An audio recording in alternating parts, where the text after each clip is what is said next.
နဲ့ဆိုကမယ်ဘိုးစီဝိုင်းရောဒိုးပါဝိုင်းရောပါရနော်ပြီးကြစို့ကကြစို့你来吧ငါ来吧ရွှေရွှေကလင်းကိုမိုးကရွှေရွှေကလင်းကိုပုံမှာအားနေမိုးမှာတော့ကြီးနဲ့ပြောင်းပြောဒေါ်မကမိုးပေါ်ချက်ကဒီပွဲမှာစီလို့ကြတာရွှေရွရဲ့တိတ်ကိုရိုးတော့နေကိုအာနာမိမိုးတနာမီယာဟဲ့ရွှေရွနေလို့မယုံအားကိုလေမိမိုးကတနာတယ်ဟဲ့အောက်မှာသူ့အမြဲလာလာကြည့်သေး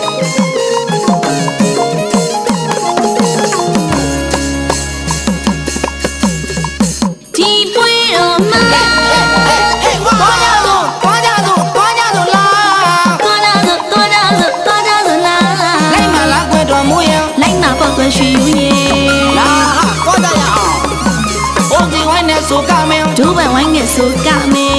ဘိုးစီဝိုင်းရောဒိုးပါဝိုင်းရောပါရနော်ပြီးကြစို့ကကြစို့你来吧ငါ来吧ရွှေရွှေကလင်းကိုမိုးကရွှေရွှေကလင်းကိုပုံမှာအားနေမိုးမှာတော့ကြီးနဲ့ပေါ့ဟာပြောတော့ဒေါ်မကမိုးပေါ်ချက်ကဒီပွဲမှာစီလို့ကြတာရွှေရွရဲ့တိတ်ကိုရိုးတော့နေကိုအာနာမိမိုးတနာမီယာဟဲ့ရွှေရွနေလို့မယုံအားကိုလေမိမိုးကတနာတယ်ဟဲ့အောက်မှာသူ့အမြဲလာလာကြည့်သေး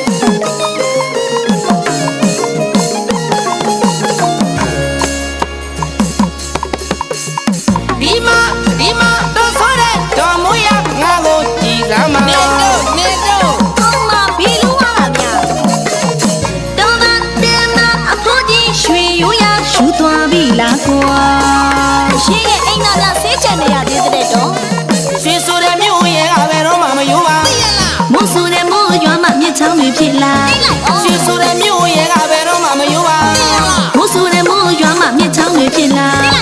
ရွှေရိုးဆိုတာဟာလေးဘယ်ခါမှမယိုးပါဘူးဗျာရွှေရိုးဆိုတာဟာလေးဘယ်ခါမှမယိုးပါဘူးဗျာဆိုတာဘယ်ခါမှမယိုးပါဘူးဗျာ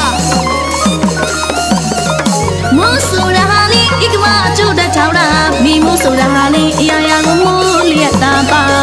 မိမိုးကလေအရာရာကိုမိုးနေတာတော့ချစ်လို့စားတာစိတ်တော့မဆိုးနဲ့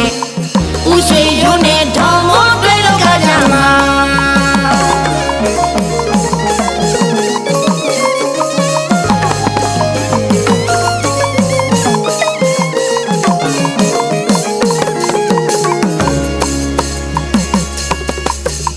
ဒီမှာတော့ဆိုတဲ့တော်မူရငါကိုကြည်စမ်းပါနေတော့အောင်မဘီလူဝါများတော်မတင်မအဖို့ကြီးရွှေရိုးရရှူသွားပြီလားကွာရှေ့ရဲ့အိမ်သားများဆေးချန်နေရသေးတဲ့တော့ရွှေဆိုတဲ့မြို့ရဲ့ကဘယ်တော့မှမယိုးပါသိရလားမို့ဆိုတဲ့မို့ရွာမှာမြစ်ချောင်းတွေဖြစ်လာရွှေဆိုတဲ့မြို့ရဲ့ကဘယ်တော့မှမယိုးပါမို့ဆိုတဲ့မို့ရွာမှာမြစ်ချောင်းတွေဖြစ်လာရွှေရိုးဆိုတာ